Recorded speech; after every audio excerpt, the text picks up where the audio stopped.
দেখো, এই ফ্রি ফায়ারটা সামান্য একটা গেম হলেও এটা যে অনেক মানুষের জীবন পরিবর্তন করে দিয়েছে, আবার অনেক মানুষের জীবন যে ধ্বংস করে দিয়েছে, এটা আমাদের সকলেরই জানা। তবে সামান্য এই গেমটা যে গোটা একটা পরিবারকে আবার নতুন করে জীবন দান করবে, এটা আসলে সকলের অজানা ছিল। হ্যাঁ বন্ধুরা, আজকের গল্পটি এমনই একটা পরিবারকে নিয়ে যারা এই ফ্রি ফায়ার গেমটাকে একেবারেই সহ্য করতে পারতো না, বরং তাদের সন্তান যখন এই গেমটা খেলতো তারা আরও উল্টো বকাবকি করতো। আর ভাগ্যের কি অপূর্ব লীলা খেলা, তখন সেই গেমটা আজকে গোটা পরিবারটাকে বাঁচিয়ে রেখেছে। আর এখন তার বাবা মাও উৎসাহ দেয় তাদের সন্তানকে যে ফ্রি ফায়ার খেলো। এজন্যই চলো জেনে আসি আসলে কি এমন ঘটেছিল ওই পরিবারটার সাথে। তো বেশি ব্যাকপ্যাক না করে ছোট্ট একটা ইন্ট্রো দিয়ে আজকের ভিডিও শুরু করা যায়। তো আজকের গল্পটা শুরু হতে চলেছে ছোট্ট একটা গ্রামের ছোট্ট একটা পরিবারকে নিয়ে। বাবা মা এবং তাদের দুই সন্তান অর্থাৎ দুই ভাই, ছোট্ট একটা পরিবার, খুব সুন্দরভাবে তাদের জীবনযাত্রা চলে যাচ্ছিল।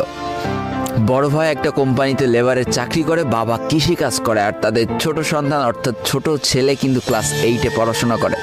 দারিদ্রতার বেড়াজালে আটকে পড়া পরিবারকে সাপোর্ট দেওয়ার জন্য তাদের বড় ভাইকে খুব অল্প বয়সে কাজে চলে যেতে হয়েছে।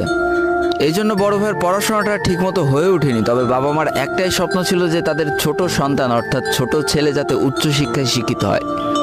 এই জন্য বাবা কৃষিকাজ করলেও সারাদিন মাঠে তুমুল কষ্ট করে এসে বাসায় যখন এসে দেখতো তাদের ছোট সন্তান পড়াশোনা করতেছে, সমস্ত কষ্ট এক চান্সে দূর হয়ে যেত। আর তাদের ছোট সন্তান পরিবারের অভাব দেখতে দেখতে বড় হচ্ছে, তো তাই সে একটা সময় ঠিক করেই ফেলে যে তাকে অনেক বড় হতে হবে, লেখাপড়া করে অনেক বড় মানুষের মতো মানুষ হতে হবে।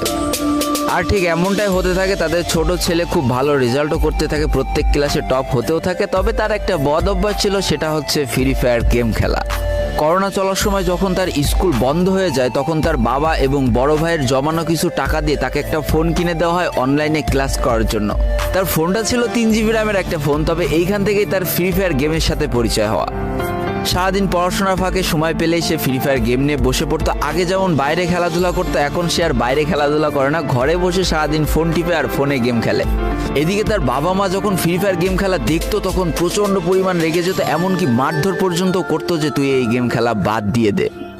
তবে তাদের ছোট ছেলে যতই বাবা মার বাধ্য সন্তান হোক না কেন, ফ্রি ফায়ার গেমটা ছাড়তে সে একেবারেই নারাজ। প্রথম দিকে পড়াশোনার ফাঁকে ফাঁকে গেম খেললো, যখন তার বাবা মা তাকে বকা শুরু করে তখন সে রাতের অন্ধকারে গেম খেলা শুরু করে। তবে বন্ধুরা বলে রাখা ভালো, সে কিন্তু তার পড়াশোনা একেবারেই ঠিক রেখেছিল, অর্থাৎ গেমের কোনো কালো ছায়া পড়াশোনার উপরে কোনোদিনই সে পড়তে দেয়নি, যার কারণে তার রেজাল্টও মোটামুটি ভালোই হতো। এতদিন পর্যন্ত পরিবারের সবকিছু ঠিকঠাকই ছিল, এবার আস্তে আস্তে পরিবারটা একটু একটু করে ভাঙতে শুরু করবে। পরিবারের সকলের সম্মতিতে পরিবারের বড় ছেলের সাথে পাশের গ্রামের একটা মেয়ের বিবাহ সম্পন্ন করা হয়। আর যেন বিবাহের কয়েক মাস যেতে না যেতে বড় ভাইয়ের পরিবর্তন লক্ষ্য করতে শুরু করা যায়।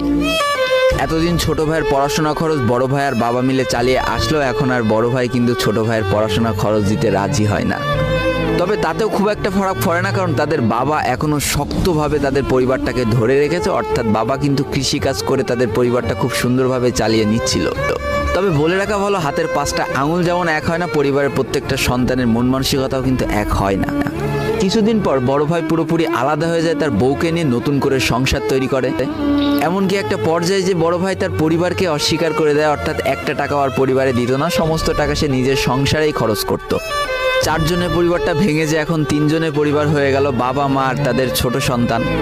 এখন পুরো পরিবারের দায়িত্বটা বাবার উপরে পড়ায়, দিনরাত 24টা ঘন্টা হাড় ভাঙা খাটুনি করা শুরু করে দেয় তাদের বৃদ্ধ বাবা। এদিকে তাদের ছোট সন্তান সবটা কাছ থেকে দেখে অনেক কষ্ট পেত, তারপরেও তার করার কিছুই ছিল না, তাকে পড়াশোনাটা চালিয়ে যেতেই হবে, কারণ বাবা মার একমাত্র স্বপ্ন তাকে পড়াশোনা করে মানুষের মতো মানুষ হতে হবে। এদিকে বলে রাখা ভালো, পড়াশোনার পাশাপাশি কিন্তু সে ফ্রি ফায়ার গেমটা অনেক ভালো মতো খেলা শিখে গিয়েছিল। তার 3 GB র্যামের ফোন একটু ল্যাগ দিলেও মোটামুটি ভালোই খেলা যেত স্মুথ গ্রাফিক্সে।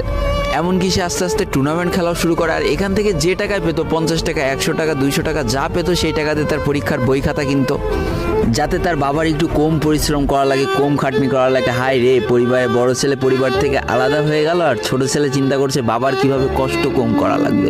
এরই মাঝে সে একদিন চিন্তা করে, সে তো টুর্নামেন্টে অনেক ভালো পারফরমেন্স করছে, তাহলে তার একটা ইউটিউব চ্যানেল খোলার দরকার, অন্তত টুর্নামেন্টের ম্যাচগুলো ইউটিউবে ছাড়লো, যদি কপালে ভালো কিছু লেখা থাকে।